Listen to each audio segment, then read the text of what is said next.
दोस्तों next month UPSC 2026 का notification release कर देगी। सिविल सर्विसेज के फॉर्म को फिल करने के लिए बहुत सारे डॉक्यूमेंट्स रिक्वायर्ड होते हैं, जैसे पासपोर्ट साइज फोटोग्राफ, आपके सिग्नेचर्स का स्पेसिमेन, इसके साथ साथ आपका 10th क्लास का पासिंग सर्टिफिकेट। अगर आप रिजर्व कैटेगरी से हैं और रिजर्वेशन का बेनिफिट लेना चाहते हैं तो आपको सर्टिफिकेट्स बनवाने पड़ते हैं।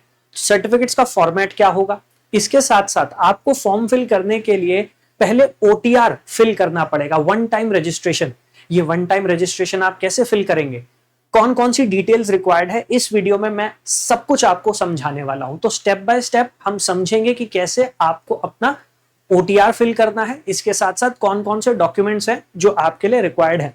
लेकिन सबसे पहले ये देख लेते हैं कि यूपीएससी का नोटिफिकेशन आएगा कब।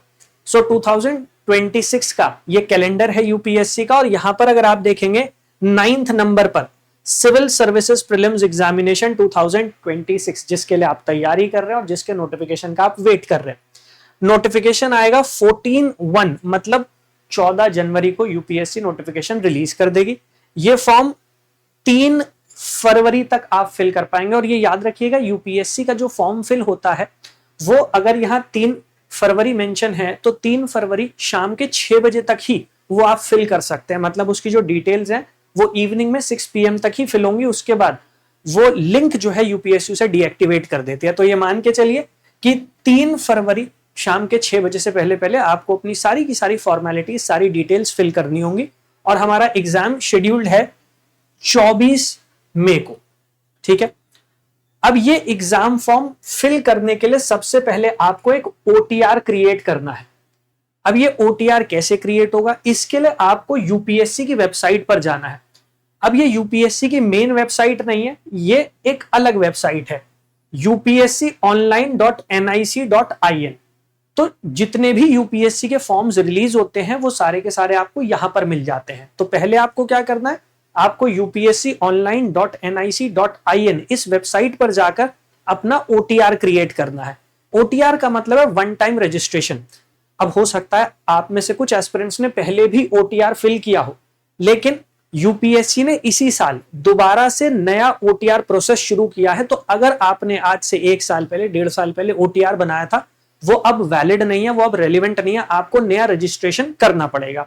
और अगर आप न्यूली रिलीज्ड ओटीआर फॉर्मेट में रजिस्टर कर चुके हैं तो फिर आपको दोबारा रजिस्ट्रेशन करने की जरूरत नहीं है, ठीक है। फिर आप डायरेक्टली लॉग इन कर पाएंगे। अब आपको करना क्या है, अगर आपने अभी तक ओटीआर नहीं बनाया है तो आप क्रिएट अकाउंट के सेक्शन में जाइएगा, और अगर आपने ओटीआर फिल कर दिया है पहले से तो आप क्या कर सकते हैं, आप लॉग इन कर सकते हैं, ठीक है। तो जिन्होंने अभी तक नहीं क्रिएट किया है ओटीआर, आपको क्रिएट अकाउंट पर जाना और ओटीआर क्रिएट करना है। जिन्होंने कर दिया आप डायरेक्टली लॉग इन कर सकते हैं। उसके बाद यूनिवर्सल रजिस्ट्रेशन का स्टेप होता है, and then common application form. जो भी फॉर्म्स यूपीएससी रिलीज करती है वो सारे के सारे आपको यहां पर दिख जाएंगे, ठीक है। और ऑनगोइंग एग्जामिनेशन, तो एग्जामिनेशन के नोटिसेस यहां पर आ जाते हैं और आप यहीं से अप्लाई कर सकते हैं। तो ये ओटीआर इसीलिए यूपीएससी क्रिएट करवाती है जिससे आपका टाइम बच जाए, ठीक है। तो सबसे पहले आपको क्या करना है, आपको ओटीआर क्रिएट करना है। अब जैसे मैंने ओटीआर के लिए रजिस्टर कर लिया था तो मैंने लॉगिन किया। अब जब आप लॉगिन करोगे तो यहां पर ऑप्शंस आ जाते हैं, जैसे चेंज माय पासवर्ड, यहां से आप अपना पासवर्ड चेंज कर सकते हैं। चेंज ईमेल आईडी, यहां से आपकी जो रजिस्टर्ड ईमेल आईडी है आप उसको चेंज कर सकते हैं। चेंज मोबाइल नंबर, कई बार ऐसा होता है आपका पुराना मोबाइल नंबर जो है वो डीएक्टिवेट हो गया या आप उसे यूज नहीं कर रहे, तो यहां पर आप अपना मोबाइल नंबर चेंज भी कर सकते हैं। एक चीज जरूर याद रखिएगा, ओटीआर में केवल एक ही बार करेक्शन हो सकते हैं, केवल एक ही बार। लास्ट टाइम बहुत सारे बच्चों के साथ यही प्रॉब्लम आई थी कि उन्होंने ओटीआर में डिटेल्स गलत फिल कर दी थी, और इसी वजह से यूपीएससी ने दोबारा से नया ओटीआर प्रोसेस जो है वो शुरू किया है। क्योंकि बहुत सारे एस्पिरेंट्स ऐसे थे जिन्होंने ओटीआर फिल तो कर दिया लेकिन बहुत सारी मिस्टेक्स कर दी और वो मिस्टेक्स करेक्ट नहीं हो पा रही थी। सो प्लीज मेक श्योर जब आप इस बार ओटीआर फिल कर रहे हैं आपकी मिस्टेक्स नहीं होनी चाहिए, क्योंकि अगर मिस्टेक हो गई तो एक ही बार, सिर्फ एक बार आप करेक्ट कर पाएंगे, उसके बाद दोबारा मौका नहीं मिलेगा, ठीक है। यहां पर प्रोवाइड की गई है इंस्ट्रक्शंस और यहां पर दिया गया यूनिवर्सल रजिस्ट्रेशन। तो आपको क्या करना है, आप यूनिवर्सल रजिस्ट्रेशन की तरफ जाएं।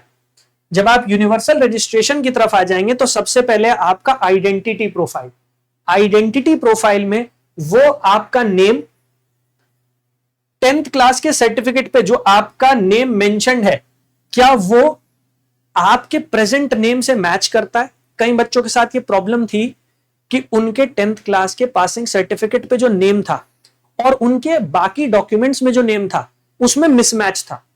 अगर ऐसा मिसमैच है तो आप क्या कर सकते हैं, आप एक एफिडेविट बनवा सकते हैं और वो एफिडेविट यहां पर आप अपलोड कर सकते हैं, उसका ऑप्शन दिया गया है। तो अगर किसी के नेम में कोई भी मिस्टेक है, कोई भी डिस्क्रिपेंसी है, सपोज आपका 10th क्लास का जो पासिंग सर्टिफिकेट है उसमें आपका नाम कुछ और दिया गया है, स्पेलिंग में चेंजेस हो सकते हैं, या हो सकता है आपने वहां पर अपना मिडिल नेम यूज किया हो या नहीं किया हो, और आपके आधार में आपने अपना मिडिल नेम यूज कर लिया है, तो फिर वो मैच नहीं करता। तो उससे आपको घबराना नहीं है, आप सिर्फ क्या कीजिए, आप एक एफिडेविट बनवा लीजिए और वो एफिडेविट यहां पर अपलोड हो जाएगा, उसके बाद कोई प्रॉब्लम आपको नहीं आने वाली, तो टेंशन लेने की जरूरत नहीं है। ठीक है, तो सबसे पहले आपकी आइडेंटिटी प्रोफाइल क्रिएट हो जाएगी।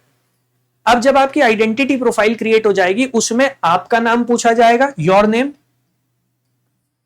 क्या कोई नाम में चेंजेस हैं वो पूछा जाएगा, अगर चेंजेस हैं तो आपको अपलोड करना है सपोर्टिंग डॉक्यूमेंट जो मैंने बताया एफिडेविट, आपके पेरेंट्स का नेम, आपकी मदर का नेम, आपके फादर का नेम, वो यहां पर पूछा जाएगा आपसे, तो वो हो जाएगी आपकी आइडेंटिटी प्रोफाइल।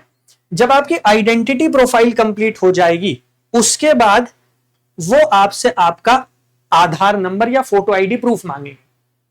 ज्यादातर केसेस में ज्यादातर एस्पिरेंट्स आधार को ही एक फोटो आइडेंटिफिकेशन के तौर पर इस्तेमाल कर रहे हैं, तो आपको क्या करना है, यहां पर आपको बताना है कि क्या आपका आधार बन गया है या नहीं। अगर आपका आधार बन गया, देखिए ये पूछेंगे आपसे कि आपका आधार इशू हो चुका है या नहीं हो चुका। अगर आधार इशू हो चुका है तो आप उसी को यूज कर सकते हैं। फिर जब आप कहेंगे कि यस मेरे पास आधार कार्ड है, तो वो आपसे कहेंगे कंफर्म कीजिए। कंफर्म करने के बाद वो आपसे आधार नंबर मांगेंगे। जब आप अपना आधार नंबर और यहां पर कैप्चा आएगा वो टाइप कर देंगे, उसके बाद आपको ओटीपी मिल जाएगा, आपको वो ओटीपी टाइप करना है। इसके बाद आपका आधार नंबर यहां पर रजिस्टर हो जाएगा। ठीक है, ये हो जाएगा आपका ओटीआर क्रिएशन में सेकंड स्टेप। इसके बाद आपका मेट्रिकुलेशन प्रोफाइल बनेगा। यहां पर मैं सारे के सारे स्टेप्स आपको समझा रहा हूं। यहां पर फिर आपका मेट्रिकुलेशन बोर्ड प्रोफाइल बनेगा। इसका मतलब यह है आपके 10th का जो पासिंग सर्टिफिकेट है उसमें आपका नेम, आपके कितने मार्क्स आए थे, क्या सब्जेक्ट्स थे, वो सारा का सारा जो क्राइटेरिया है वो सारी डिटेल्स यहां पर आ जाएंगी मेट्रिकुलेशन बोर्ड प्रोफाइल में, जिससे यूपीएससी के पास आपकी सारी इंफॉर्मेशन आ जाए। ये जरूरी इसलिए है क्योंकि आगे चलकर जब आप फॉर्म फिल करते हैं तो आपको हर फॉर्म में नए सिरे से ये सब कुछ फिल करना पड़ता है, उसमें बहुत टाइम लग जाता है। तो यूपीएससी पहले से ही आपसे सारी डिटेल्स ले रही है, वो वेरीफाई कर लेगी, और फिर जब भी अलग अलग फॉर्म्स आएंगे जिन्हें आप अप्लाई करना चाह रहे हैं तो वहां पर आपका टाइम सेव हो जाएगा। ठीक है, तो फिर मेट्रिकुलेशन बोर्ड प्रोफाइल आपकी बन जाएगी।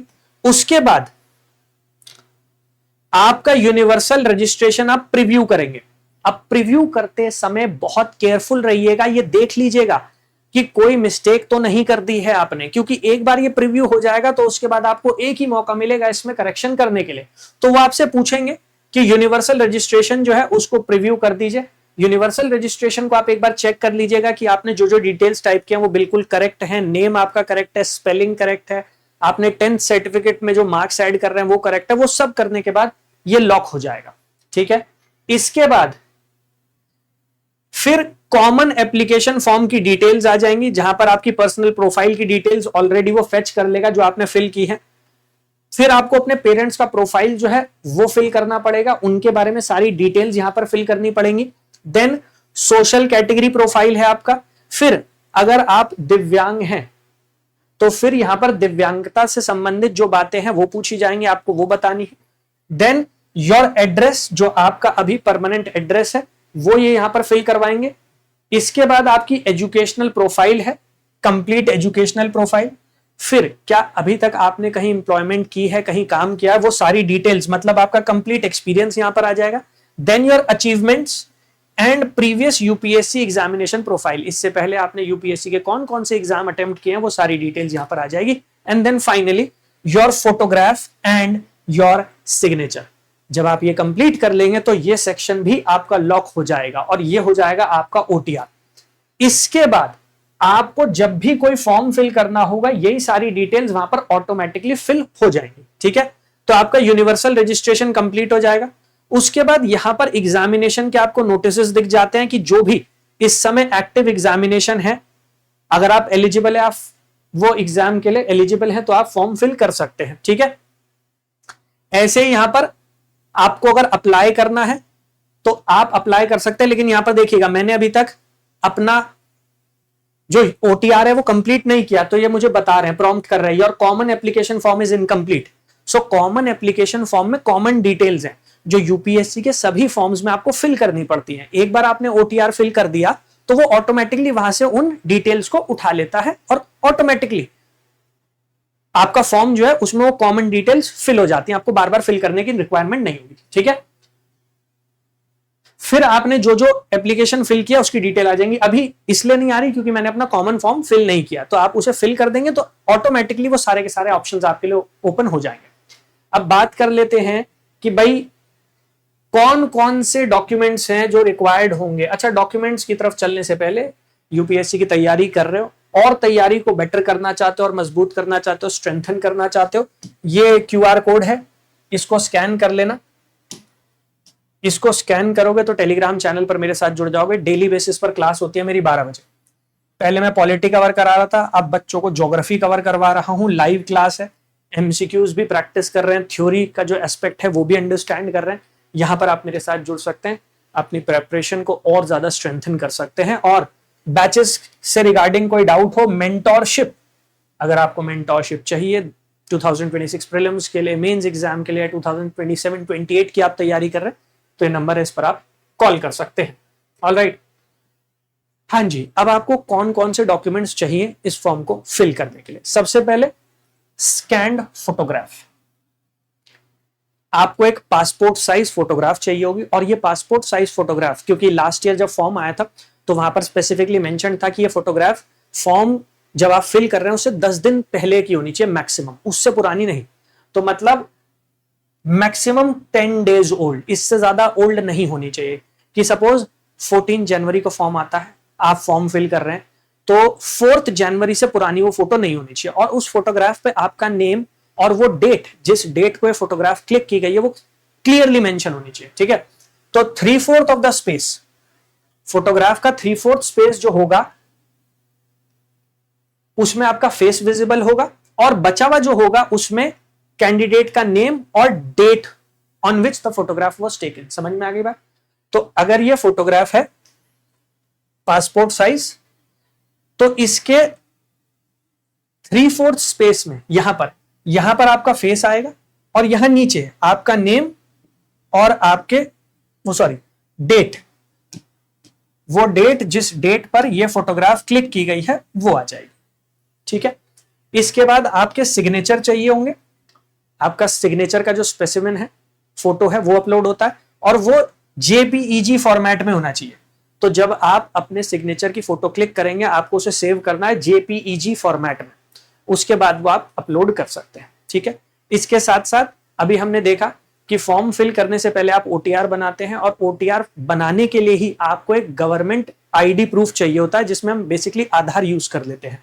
तो आपको गवर्नमेंट इशूड आईडी चाहिए होगा, ज्यादातर केसेस में वो आपका आधार हो जाएगा, ठीक है। अगर वो नहीं है तो वोटर आइडेंटिटी कार्ड या फिर पैन कार्ड, ये सब पीडीएफ फॉर्मेट में आपको अपलोड करना है। तो ये सब आपके फॉर्म के साथ अपलोड होगा, और वो पीडीएफ फॉर्मेट में आपको अपलोड करना है। तो इनको आप डॉक्यूमेंट्स को सेव कीजिएगा पीडीएफ फॉर्मेट में। इसके बाद प्रूफ ऑफ एज, जैसे आपका मेट्रिकुलेशन या सेकेंडरी स्कूल लिविंग सर्टिफिकेट, तो 10th क्लास का, क्योंकि ज्यादातर केसेस में 10th क्लास का जो पासिंग सर्टिफिकेट है हम वो यूज करते हैं, या 12th क्लास का पासिंग सर्टिफिकेट आप वो यूज कर सकते हैं, वो हो जाएगा आपका प्रूफ ऑफ एज। क्योंकि जब आप यूपीएससी के फॉर्म की बात करेंगे सिविल सर्विसेज, तो यहां पर जनरल कैटेगरी के लिए जो एज है वो 21 to 32 ईयर्स है। ऐसे रिजर्व कैटेगरीज के लिए 35 और 37 ईयर्स तक है। तो यहां पर आपकी एज वेरीफाई की जाएगी, उसके लिए ये डॉक्यूमेंट्स रिक्वायर्ड होते हैं, ठीक है। Next is educational qualification certificate, 10th class का पासिंग सर्टिफिकेट, 12th क्लास का पासिंग सर्टिफिकेट, फिर आपने ग्रेजुएशन किया, पोस्ट ग्रेजुएशन किया, उससे रिलेटेड डॉक्यूमेंट वो चाहिए होंगे, ठीक है। So degree certificate, provisional certificate from recognised university और an equivalent qualification approved by UPSC. Civil services का फॉर्म तभी आप फिल कर सकते हैं जब आप एक ग्रेजुएट, तो आपका ग्रेजुएशन का सर्टिफिकेट या फिर अगर आपने पीजी कर लिया पोस्ट ग्रेजुएशन उसका सर्टिफिकेट, वो सारी डिटेल्स आपको रिक्वायर्ड होंगी, तो वो passing certificates required. Then category या डिसेबिलिटी सर्टिफिकेट, इसको लेकर यूपीएससी पिछले कुछ सालों में स्ट्रिक्ट हो गई है क्योंकि बहुत सारे केसेस ऐसे सामने आ रहे हैं जहां पर सर्टिफिकेट्स का या रिजर्वेशन का मिसयूज किया जा रहा है, तो इसी वजह से इसको लेकर बहुत केयरफुल रहिएगा। SC ST कैटेगरी से अगर आप बिलोंग करते हैं तो सर्टिफिकेट जो वैलिड सर्टिफिकेट है कैटेगरी का वो अपलोड करना होता है आपको।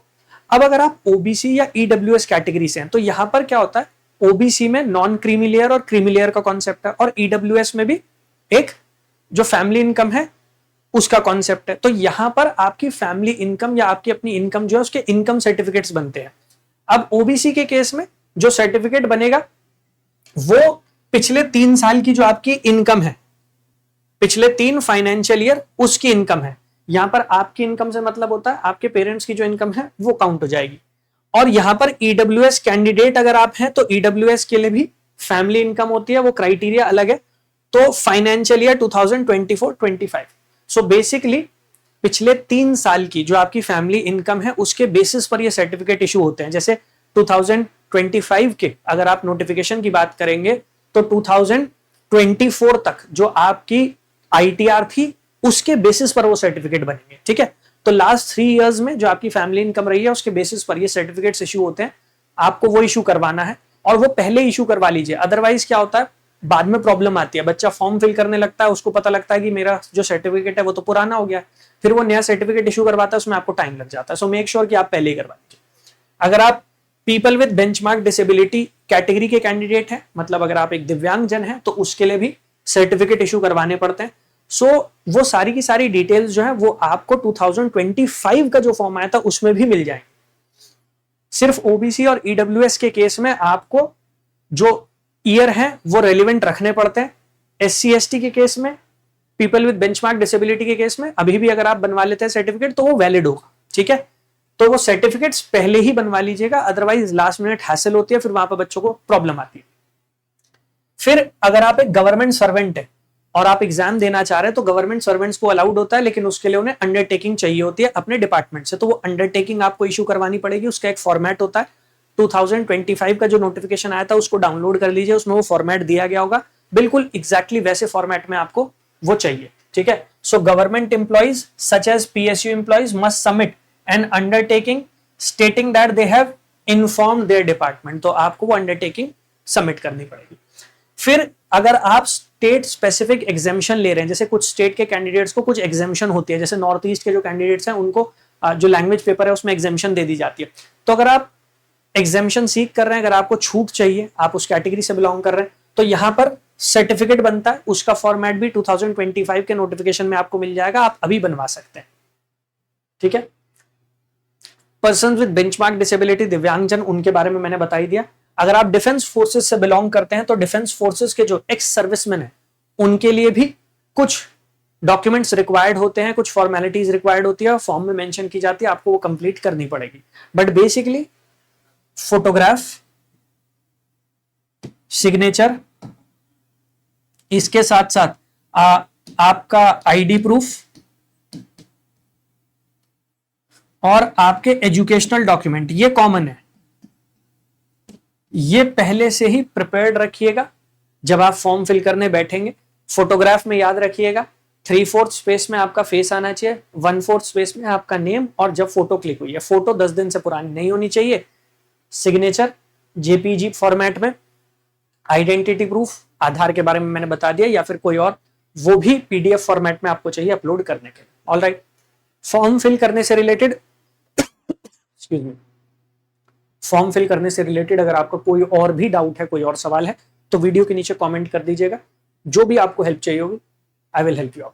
ऑलराइट, और यूपीएससी की तैयारी कर रहे हैं तो जैसा मैंने समझाया कि एक सीरियस एस्पिरेंट है तो सीरियसली इस तैयारी को लीजिए जिससे आप अल्टीमेटली उसे क्वालिफाई कर पाए।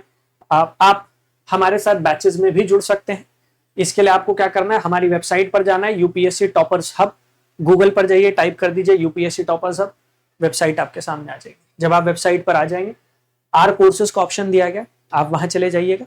जब आर कोर्सेज के ऑप्शन में आ जाएंगे तो यहाँ पर सारे बैचेस आपको मिल जाएंगे, ठीक है। फाउंडेशन बैच, ऑप्शनल बैच, इसके साथ साथ मेंटोरशिप, सारे प्रोग्राम्स यहाँ पर अवेलेबल हैं जिसमें भी आपको इनरोल करना है, एडमिशन लेना है, आप डायरेक्टली यहाँ से इनरोल कर सकते हैं। अगर कोई डाउट है, कॉन्टैक्ट अस का ऑप्शन है, वहां चले जाइएगा।